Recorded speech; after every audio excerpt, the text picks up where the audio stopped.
بسم اللہ الرحمن الرحیم۔ پیارے بچوں السلام علیکم۔ پیارے بچوں آئیے سنتے ہیں آج کی کہانی۔ امام علی نقی علیہ السلام ہمارے 10ویں امام ہیں۔ ان کے بابا امام تقی علیہ السلام اور ان کی ماں سمانہ خاتون تھی۔ امام علی نقی علیہ السلام بھی اپنے بابا کی طرح بچپن میں ہی امام بنے۔ امام محمد تقی علیہ السلام کی شہادت کے وقت امام علی علیہ السلام کی عمر صرف 8 سال تھی۔ امام علی نقی علیہ السلام بھی باقی اماموں کی طرح معجزہ دکھاتے تھے۔ ان کا ایک معجزہ مرے ہوئے جانوروں کو زندہ کرنا ہے۔ ایک سفر میں امام علی نقی علیہ السلام نے دیکھا کہ ایک آدمی اپنے مرے ہوئے گدھے کے پاس کھڑا رو رہا ہے اور کہہ رہا ہے، اب میں اپنے سارے سامان کو کیسے لے کر جاؤں گا، کیسے میرا سفر پورا ہوگا۔ امام علی نقی علیہ السلام نے اس مرے ہوئے گدھے کو ایک پیر مارا اور فرمایا، اللہ کی اجازت سے اٹھ جا۔ گدھا ایک دم زندہ ہو کر کھڑا ہو گیا۔ گدھے کا مالک بہت خوش ہو گیا۔ اس نے امام علی نقی علیہ السلام کا شکریہ ادا کیا اور جلدی سے اٹھا اور اپنے گدھے پر سوار ہو گیا اور وہاں سے چل پڑا۔ جب امام ہادی علیہ السلام مدینے پہنچے تو لوگ ایک دوسرے کو بتا رہے تھے اور تعجب سے کہہ رہے تھے، یہی وہ انسان ہے کہ جنہوں نے اس مسافر کے مردے گدھے کو زندہ کر دیا تھا۔ ہمارے 10ویں امام بہت کریم اور مہربان تھے۔ وہ لوگوں کی مشکلات کو دور کر دیتے تھے۔ ایک دن ایک آدمی جس کا نام ابو ہاشم تھا امام کی خدمت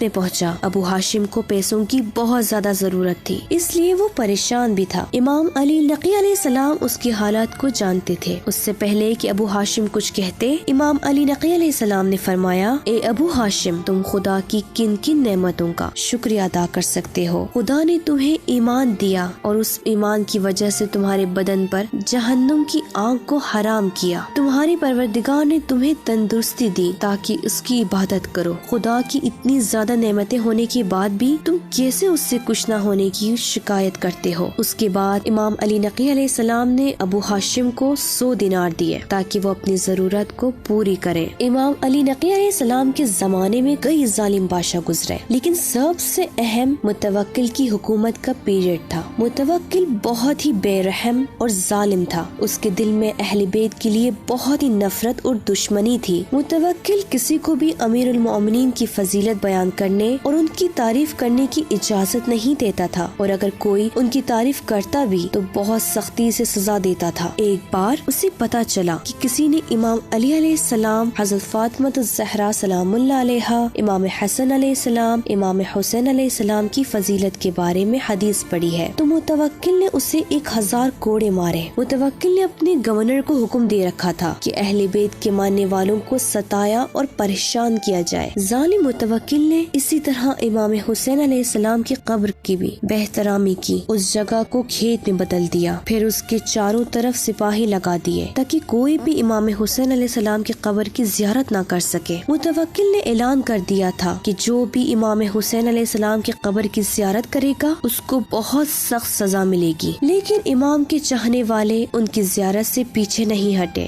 امام حسین علیہ السلام سے محبت کرنے والے متوکل کے سپاہیوں کے ظلم برداشت کرتے ہوئے پھر بھی کربلا جاتے اور امام حسین علیہ السلام کی قبر کی زیارت کرتے تھے۔ جتنے دن گزرتے گئے اور لوگوں کو امام کی اخلاق اور مہربانی کے بارے میں معلوم ہوتا، لوگوں کی محبت امام سے اور بڑھتی جاتی۔ اسی وجہ سے امام علی نقی علیہ السلام کی کچھ دشمنوں نے متوکل کو ایک خط لکھا اور اس کو امام علی نقی علیہ السلام سے ڈرایا کہ اگر حالات ایسے ہی رہے تو مکہ اور مدینہ تمہارے ہاتھوں سے نکل جائے گا اور تمہاری حکومت کے لیے بہت مشکلیں کھڑی ہو جائیں گی۔ وہ لوگوں کو اپنی طرف کھینچتے چلے جا رہے ہیں۔ متوکل امام پر نظر رکھنے کے لیے آپ کو مدینے سے سامرا لے گیا۔ سامرا ایک فوجی شہر تھا جو آج عراق میں ہے۔ امام علی نقی علیہ السلام جب سامرا پہنچے تو لوگوں نے بہت خوشی خوشی سے آپ کا استقبال کیا، اس لیے کہ وہ لوگ بھی مکے اور مدینے کے لوگوں کی طرح رسول خدا صلی اللہ علیہ وآلہ وسلم اور اہل بیت سے محبت کرتے تھے۔ متوکل نے اپنے سپاہیوں کو حکم دے رکھا تھا کہ امام کے گھر پر کڑی نظر رکھے۔ کبھی کبھی تو امام علی نقی علیہ السلام کے گھر میں گھس آتے تھے کہ اس بہانے سے کہ آپ کے گھر کو چیک کرنا ہے کہ کہیں کوئی اسلحہ تو نہیں رکھا ہے۔ متوکل نے کئی بار چاہا کہ امام کو قتل کر دیا جائے، لیکن کبھی بھی وہ یہ کام نہیں کر سکا۔ اس نے اپنی موت کے 3 دن پہلے اپنے سپاہیوں کو حکم دیا کہ امام علی نقی علیہ السلام کو قتل کر ڈالے، لیکن خود ہی قتل کر دیا گیا۔ متوکل کے بعد اس کا بیٹا منتصر بادشاہ بنا۔ متوکل کے مرنے سے امام پر اور ان کے شیعوں پر سختیاں کم ہو گئیں۔ منتصر نے امام حسین علیہ السلام کے روزے کی زیارت کو آزاد کر دیا اور جو چیزیں حکومت نے شیعوں سے زبردستی چھین لی تھی انہیں واپس کر دیا۔ اس کی حکومت زیادہ دیر تک نہیں چل سکی، اس لیے اس کے بعد پھر سے حکومت کی طرف سے ان کو ستایا جانے لگا۔ اگرچہ امام علی نقی علیہ السلام کے گھر کو چاروں طرف سے گھیر لیا گیا تھا، پھر بھی آپ کے دشمن ہمیشہ خطرے کا احساس کرتے تھے کہ لوگ اہل بیت اور امام سے بے پناہ محبت کرتے ہیں، تو کہیں کسی دن لوگ امام کے کہنے پر حکومت کا تختہ نہ الٹ دیں۔ یہی ان کا ڈر اور خوف سبب بنا کہ آخر میں امام کو زہر سے شہید کر دیا گیا۔ آپ کے بیٹے امام حسن عسکری علیہ السلام نے آپ کو غسل اور کفن دیا، نماز پڑھی اور پھر ان کو اسی گھر میں دفن کر دیا گیا۔